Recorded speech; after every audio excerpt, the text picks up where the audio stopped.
കഴിഞ്ഞ ദിവസം Elon Musk ആയിട്ട് അദ്ദേഹം തെറ്റിക്കഴിഞ്ഞപ്പോൾ മസ്ക് പറഞ്ഞല്ലോ എപ്സ്റ്റീൻ ഫയൽ. ഈ എപ്സ്റ്റീൻ ഫയൽ ഒരു ചെറിയ കാര്യമല്ല.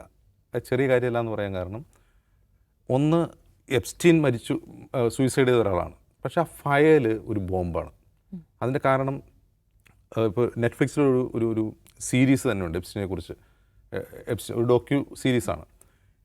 ഇത് എത്രയധികം മൈനറായിട്ടുള്ള പെൺകുട്ടികളെയാണ് ഇയാൾ യൂസ് ചെയ്തിട്ടുള്ളത്, ലൈംഗികമായി പീഡിപ്പിച്ചിട്ടുള്ളത്, ആർക്കൊക്കെയാണ് കാഴ്ചവെച്ചത് എന്ന് ഇതുവരെയും ഡീകോഡ് ചെയ്ത് കഴിഞ്ഞിട്ടില്ല. അത് മുഴുവനായും ഡീകോഡ് ചെയ്യപ്പെട്ടിട്ടില്ല. അപ്പോൾ ഈ സീരീസിൽ നിരന്തരം കാണിക്കുന്നു, അതായത് എപ്സ്റ്റീന് അധികാരവർഗവുമായി അടുത്ത ബന്ധമുണ്ടായിരുന്നു. ഒന്ന്, എപ്സ്റ്റീൻ ഒരു ദുരൂഹ മിസ്റ്റീരിയസ് ആയിട്ടൊരു ധനികനാണ്. അപ്പോൾ ഇയാൾക്ക് എവിടെ നിന്ന് പണമുണ്ടായി, ഇയാൾക്ക് പരമ്പരാഗതമായി കിട്ടിയ സ്വത്താണോ ഒന്നും ആർക്കും അറിയില്ല. ഇയാളെക്കുറിച്ച് ആരും അറിയില്ല, ഇയാളെ വെടുത്തുകാരനാണ് എന്താണെന്നും ആർക്കും അറിയില്ല. പക്ഷേ ഇയാളുടെ അധികാര കേന്ദ്രവുമായുള്ള അടുപ്പത്തെക്കുറിച്ച് പറയുമ്പോൾ ഈ സീരീസിൽ കാണിക്കുന്ന ട്രംപിൻ്റെ ഒപ്പം നിൽക്കുന്ന ഫോട്ടോയാണ്. അതിൽ ബിൽ ക്ലിൻ്റൺ ഇയാളുടെ ഒപ്പം നിൽക്കുന്ന ഫോട്ടോസുണ്ട്.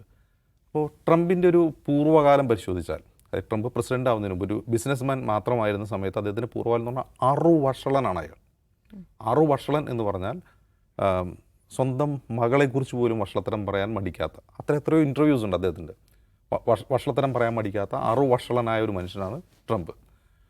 സ്വന്തം മക്കളോടൊപ്പം ഇൻഅപ്രോപ്രിയേറ്റ് എന്ന് തോന്നാവുന്ന ഫോട്ടോഗ്രാഫ്സ് അദ്ദേഹത്തിൻ്റെതായി പല മാഗസിനുകളും പ്രസിദ്ധീകരിച്ചിട്ടുണ്ട് പ്രസിഡൻ്റ് ആവുന്നതിന് മുമ്പ്.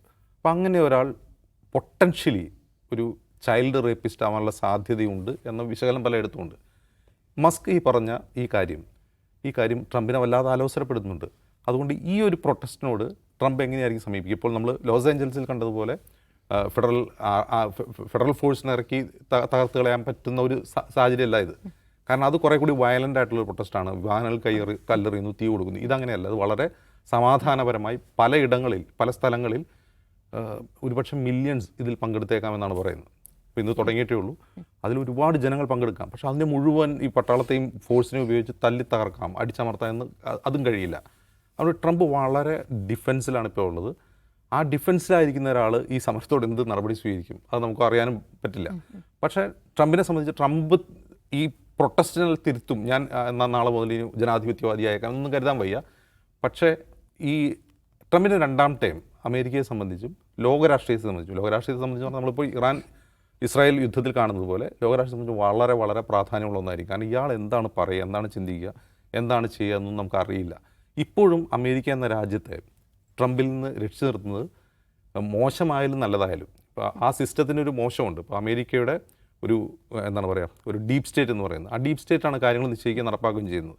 അവിടുത്തെ പൊളിറ്റിക്കൽ ലീഡർഷിപ്പ് എന്തെങ്കിലും പറഞ്ഞാലും അവർക്ക് പരമ്പരാഗതമായി അവർ പിന്തുടരുന്ന ഒരു രീതിയുണ്ട്. യഥാർത്ഥത്തിൽ അമേരിക്ക ഇപ്പോൾ നിലനിർത്തുന്നത്, ട്രംപിൻ്റെ കാലത്ത് നിലനിർത്തുന്നത് ആ ഡീപ്പ് സ്റ്റേറ്റ് തന്നെയാണ്. അപ്പോൾ എന്താണ് സംഭവിക്കുക എന്നിപ്പോൾ നമുക്ക് പറയാൻ പറ്റില്ല. നാളെ രാവിലെ എന്താണെന്ന് അറിയാം.